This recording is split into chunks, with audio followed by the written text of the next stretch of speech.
Now, let's proceed to our lesson 4, the managing instructional time.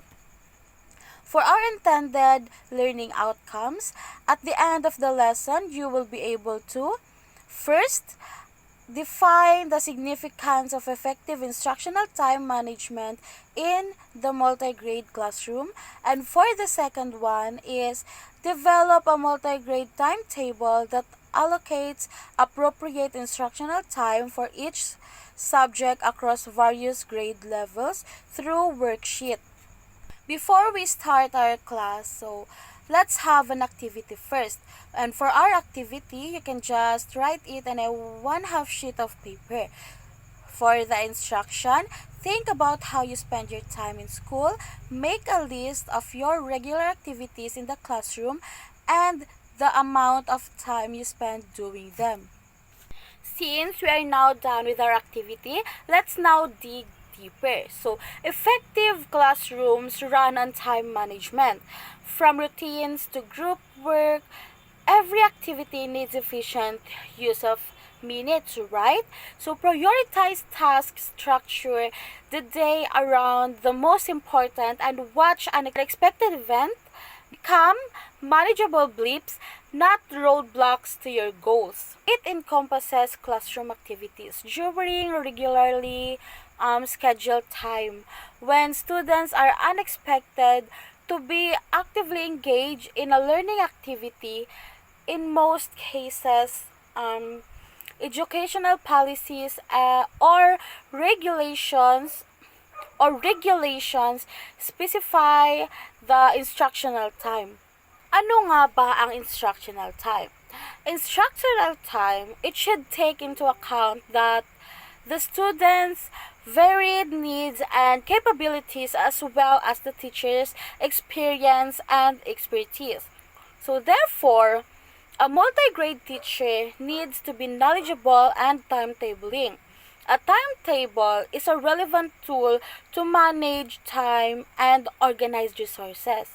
It is important to keep in mind, however, that the schedule for a multi-grade class may differ from monograde class. So, flexible scheduling are essential for effective multi-grade classes. Each student's learning style and the teacher's skill demand different methods. By understanding timetabling, instructors may develop schedules that meet individuals' needs. So manage resources and enhance learning for all. Here are some guidelines to keep in mind when making timetable. First, determine how much instructional time is available each day. To do this, subtract the non-instructional time like routines, transitions, and socializing from the amount of time students are in school. Ang allotted time nimo is minusan nimo siya sa imuhang non-instructional time, and then ang result ana niya is ang instructional time. Multi-grade instructors must maximize their time. To do this, reduce non-teaching time such as routines and breaks, and from overall school day. This shows you the amount of instructional time you have available. You are now able to create an interesting classes based on how much time each subject has. The second one is specify the subjects to be taught as well as their competencies for each grade level as set forth by the Department of Education. So to create a multi-grade classroom timetable, first, determine the exact courses required for each grade level using the Department of Education curriculum. So this includes the subjects like mathematics, science, social studies, language arts, music, art, and reading, with grade specific skills for each.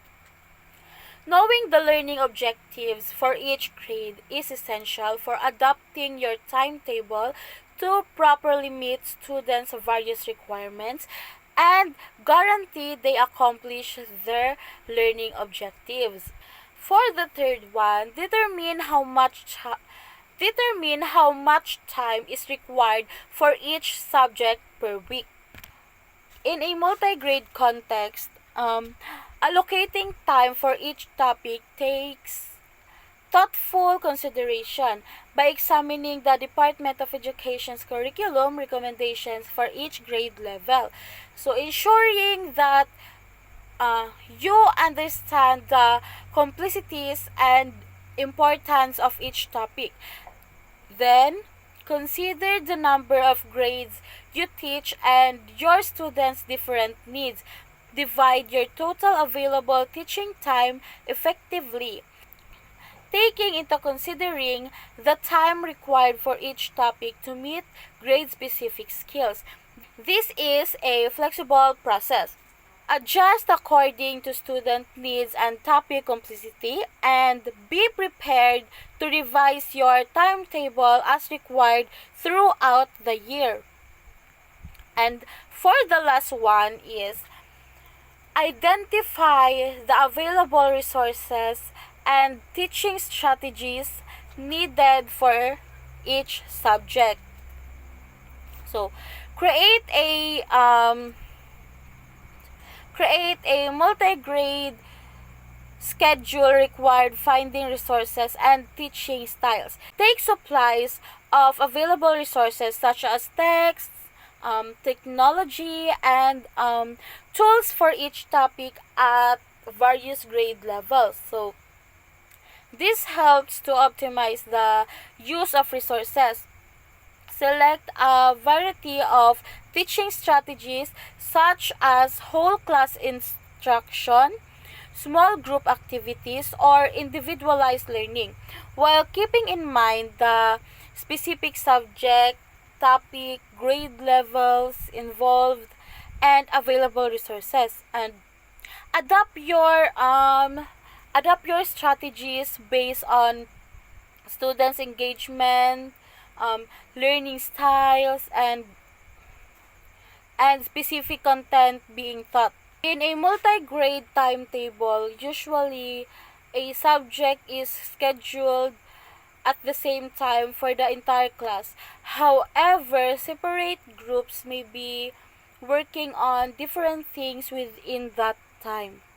So here are two timetabling approach that can be utilized in the multi-grade class according to Henry Bearhammer and Hasher 2015. So, a split timeable or subject stagger approach. So, example, time. So, we have three different grade levels. So, first we have the grade 4, grade 5, and grade 6. So, on 8 a.m. to 8:50, the schedule of grade 4 is math.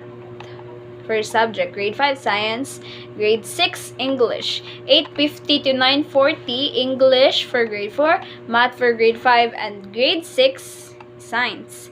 So from 10:30 a.m. to 1:50 p.m. 10:50 rather. So for grade 4 science and grade 5 English and grade 6 math. So B, common subject approach. So, the students in each grade level will study the same subject at the same time. So, but will work on different activities. So, for example, time 8 a.m. to 8:50. Math, science, English, 8:50 to 9:40 English, math, science, 10 to 10:50 science, English, and math. So this type of approach is like common. Magkapareho sila when it comes to the discussion, but they have different activities or worksheet to answer because yun na nga, we have different learning competencies na kailangan ma-achieve at the end of the lesson. So, why do you think na yung math ang first subject for elementary grade? especially in multi-grade classroom.